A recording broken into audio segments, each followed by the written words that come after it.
Vajedu SI Harish ఆత్మహత్య వెనుక నిజాలేంటి? Suicide వెనుక విస్తుపోయే విషయాలు బయటకు వస్తూ ఉన్నాయి. ఆత్మహత్య సమయంలో హరీష్ ఎందుకు ఆత్మహత్యకు పాల్పడ్డాడు అనే విషయంపై ఆరా తీస్తూ ఉంటే చాలా విస్తుపోయే విషయాలు బయటకు వస్తున్నాయి. వాజేడు ఎస్ఐ ఆత్మహత్య చేసుకొని మరణించాడు. సోమవారం ఆయన ఒక రిసార్ట్స్లో ఆత్మహత్యకు పాల్పడ్డాడు. తన సర్వీస్ రివాల్వర్తో ఆత్మహత్య చేసుకొని మరణించాడు. అయితే ఎంక్వైరీ చేస్తూ ఉంటే విస్తుపోయే విషయాలు బయటకు వస్తున్నాయి. ఎస్ఐకు గత 14వ తారీఖున ఎంగేజ్మెంట్ జరిగింది. ఒక అమ్మాయితో ఎంగేజ్మెంట్ జరిగింది. ఆ యువతి కారణంగానే ఎస్ఐ ఆత్మహత్యకు పాల్పడ్డాడు అనే చర్చ జరుగుతుంది. ఈ నెల 14వ తారీఖున ఎస్ఐ హరీష్ ఎంగేజ్మెంట్ జరిగింది. గతంలో 3 యువకులను ప్రేమ పేరుతో ఒక యువతి మోసం చేసింది. ఆ యువతితోనే ఎస్ఐకి ఎంగేజ్మెంట్ జరిగింది అని తెలుస్తోంది. 3 యువకులపై కూడా కేసులు పెట్టినట్టుగా సమాచారం. డబ్బు పలుకుబడి ఉన్నవారే లక్ష్యంగా ఆ యువతి హనీ ట్రాప్ చేస్తుంది. ఆ తర్వాత వాళ్ళ దగ్గర నుంచి డబ్బులు తీసుకొని కేసులు పెట్టి బ్లాక్మెయిలింగ్కు పాల్పడుతుంది అని తెలుస్తుంది. ఆ యువతితోనే ఎస్ఐ ఎంగేజ్మెంట్ చేసుకోవాల్సి వచ్చింది. దీంతోనే మనస్తాపానికి గురై ఎస్ఐ ఆత్మహత్యకు పాల్పడి ఉంటాడు అని అనుమానాలు వ్యక్తం ఉన్నారు. యువతి బెదిరించినందుకు ఎస్ఐ సూసైడ్ చేసుకున్నాడనే అనుమానాలు వ్యక్తం చేస్తున్నారు. ఇప్పటికే పలు కోణాల్లో దర్యాప్తు చేస్తున్నారు పోలీసులు. పూర్తి సమాచారం మా ప్రతినిధి వెంకటరత్నం అందిస్తారు. వెంకటరత్నం, ఎస్ఐ ఆత్మహత్యకు గల కారణాలు ఏంటి? ఆ అమ్మాయే కారణమా?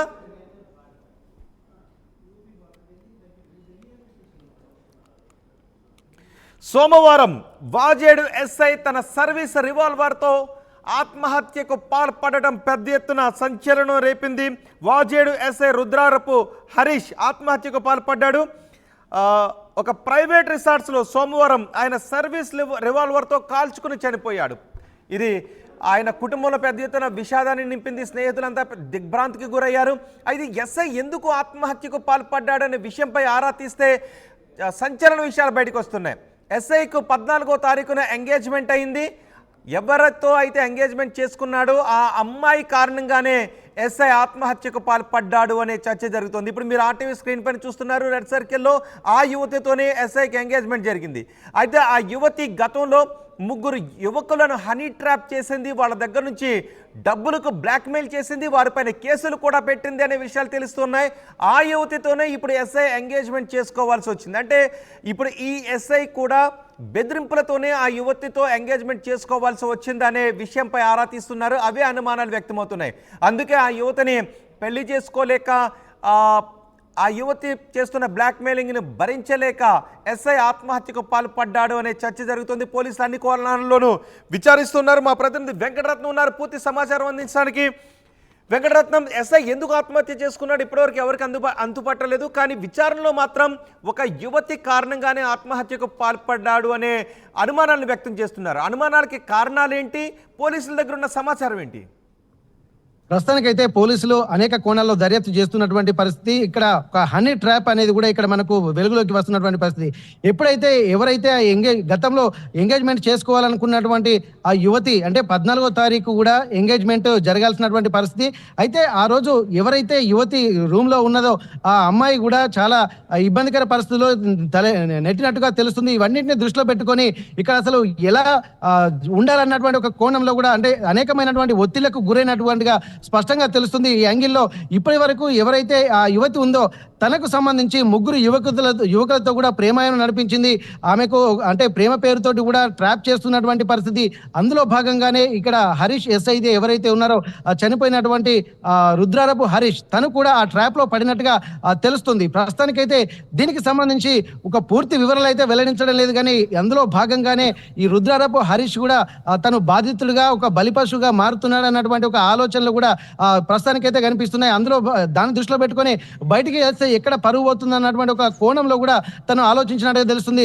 రూమ్ లో ఉన్నటువంటి యువతి ఎవరైతే ఉన్నారో ఆమెకు సంబంధించి ఆ ఇద్దరు మాత్రమే ఆ రోజు ఉన్నారు. దీని పూర్తి వివరాలు మొత్తం తెలియాల్సినటువంటి అవసరం ఉంది. అన్ని కోణాల్లో దర్యాప్తు చేస్తున్నటువంటి పరిస్థితి ప్రస్తుతం నెలకొంది. ఇక్కడ హనీ ట్రాప్ అనేది ఇక్కడ తెర మీదకి వస్తున్నటువంటి పరిస్థితి. ఒకరు కాదు, ఇద్దరు కాదు, 3 యువకులతో కూడా ప్రేమ నడిపించడమే. ఒక పెళ్లి చేసుకుంటే కూడా మళ్ళీ అనేక ఇబ్బందులు తలెత్తుతాయి. అంటే అటు పెళ్లి చేసుకోలేక ఇటు ఉండలేక అనేక ఇబ్బందులు కూడా తలెత్తాయన్నటువంటి భావించినటువంటి హరీష్ ఆత్మహత్య చేసుకున్నట్టుగా ప్రాథమిక విచారణలో వెల్లడైంది. ఇక్కడ ప్రేమ అన్నటువంటి కారణమే ఇక్కడ ఆత్మహత్యకు పురికొల్పడని చెప్పి ఒక ప్రాథమికంగా అక్కడ ఉన్నటువంటి ఎస్పీ శబరీష్ కూడా ములుగు ఎస్పీ శబరీష్ చెప్పినటువంటి పరిస్థితి. అనేక కోణాల్లో దర్యాప్తు చేస్తున్నామని చెప్పి ఇక్కడ చెప్పినటువంటి నేపథ్యంలో ప్రస్తుతం ఇంకా కొత్త కొత్త కోణాలు వెలుగు చూస్తున్నాయి. అందులో భాగంగానే ఇప్పుడున్నటువంటి లేటెస్ట్ అప్డేట్ మాత్రం ఒక హనీ ట్రాప్ గా చెప్పుకోవచ్చు రోహిత్. రైట్, ఇప్పుడు ఆ యువతి ఎక్కడ ఉంది? ఆ యువతను విచారిస్తుంటే ఏమైనా విషయాలు వెలుగులోకి వస్తున్నాయా? ఆ యువత పోలీసుల అదుపులో ఉందా? ప్రస్తుతానికైతే పోలీసుల హ్యాండ్ ఓవర్ లోనే ఉంది, వాళ్ళ అదుపులోనే ఉన్నట్టుగా తెలుస్తుంది. ఎందుకంటే ఇప్పుడు ఒక బయటి వాళ్లకు సంబంధించినటువంటి ఏమన్నా మర్డర్లు అవి ఇంకా వేరే ఇష్యూస్ జరిగితేనే చాలా కోణాలు ఆలోచించేటువంటి పోలీసు ఒక డిపార్ట్మెంట్ లో ఉన్నటువంటి వ్యక్తిని ఇట్లాంటి పరిస్థితులకు నెట్టేయడం అనేది కూడా చాలా తీవ్రంగా పరిగణిస్తున్నటువంటి పరిస్థితి. ఎందుకంటే ఏమైనా సమస్యలు వస్తే పోలీస్ స్టేషన్ వెళ్ళి చెప్పుకునేటువంటి వాళ్ళు ఉంటున్నారు, కానీ ఇక్కడ పోలీసులే బాధితులు అవుతున్నటువంటి సందర్భాన్ని కూడా చాలా తీవ్రంగా పరిగణించినటువంటి పోలీసులు అన్ని కోణాల్లో విచారిస్తున్నారు.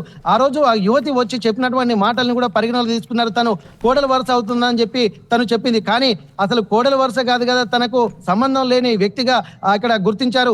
అక్కడికి వెళ్ళిన తర్వాత ఎప్పుడైతే ఆత్మహత్య చేసుకున్న తర్వాత కొంతమంది ఫ్రెండ్స్ కూడా అక్కడికి వచ్చారు. అందులో ఒక ఇద్దరు ముగ్గురు కూడా ఈ అమ్మాయిని చూసి అవక్కైనటువంటి సందర్భాన్ని అసలు అరే ఈ అమ్మాయి ఇక్కడ ఎందుకు ఉంది అన్నటువంటి ఒక ప్రశ్నలు కూడా తలెత్తడంతో అక్కడ వెంటనే గమనించినటువంటి పోలీసులు వారిని మీడియా కంటపడకుండా పక్కకు తీసుకెళ్లినట్టుగా తెలుస్తుంది. అంటే బయటికి రాకుండా ఒక కాన్ఫిడెన్షియల్ ఇష్యూస్ ఏమైనా ఉన్నాయో దాన్ని దృష్టిలో పెట్టుకొని అన్ని కోణాల్లో విచారిస్తున్నారు. ఎందుకంటే ఈ ప్రేమ వ్యవహారానికి సంబంధించి కూడా తన ఫ్రెండ్స్ కూడా తెలిసినట్టుంది. ఎందుకంటే ఈ అమ్మాయిని కన్విన్స్ చేయడం కోసము తన ఫ్రెండ్ ని కూడా అక్కడికి ఆ రిసార్ట్ కు కూడా పిలిపించినట్టుగా తెలుస్తుంది. ఆ పిలిపించి అక్కడ ఉన్నటువంటి అమ్మాయిని కూడా అనేక కోణాల్లో కూడా తనకు ఎన్ని రకాలుగా చేసుకున్నప్పుడు అక్కడ యువతి ఉంది అని కొన్ని వార్తలు కూడా వచ్చాయి. నిజంగా ఆత్మహత్య చేసుకున్నప్పుడు ఆ యువతి ఉందంటే మొదట్లో పని ఒత్తిడి అని అనుకున్నారు, ఆ తర్వాత రకరకాల కారణాలు అనుకున్నారు. మరోవైపు ఆత్మహత్య చేసుకున్నప్పుడు ఒక యువతి అక్కడే ఉంది అనే వార్తలు కూడా వచ్చాయి. ఓకే రోహిత్, ఇప్పుడు మనం దానికి సంబంధించి స్పష్టంగా ఆ రోజు చెప్పాను. అంటే యువతి ఆత్మహత్య చేసుకున్న రోజు ఆ యువతి అదే రూమ్ లో ఉంది అక్కడ ఉన్నటువంటి. కాకపోతే ఏంటంటే ఆత్మహత్య చేసుకున్నప్పుడు ఆ యువతిని తను బయటికి గెంటేశాడు ఇక్కడ చాలా. ఎందుకంటే ఆ యువతి నల్గొండ జిల్లాకు చెందినటువంటి యువతిగా ఇక్కడ పోలీసులు కూడా పేర్కొన్నారు. కొన్ని అంటే విశ్వసనీయ సమాచారం ద్వారా తెలిసింది. అంటే ఈ అమ్మాయి కూడా ఎప్పుడైతే ఈ హరీష్ ఎస్ఐని బెదిరించడంలో భాగంగా ఎప్పుడైతే ఎంగేజ్మెంట్ నిశ్చితార్థం అవుతుందన్నటువంటి తెలిసినటువంటి నేపథ్యంలో మళ్ళీ రిపీటెడ్ గా ఫోన్ చేస్తే తను ఫోన్ కట్ చేస్తున్నాడు.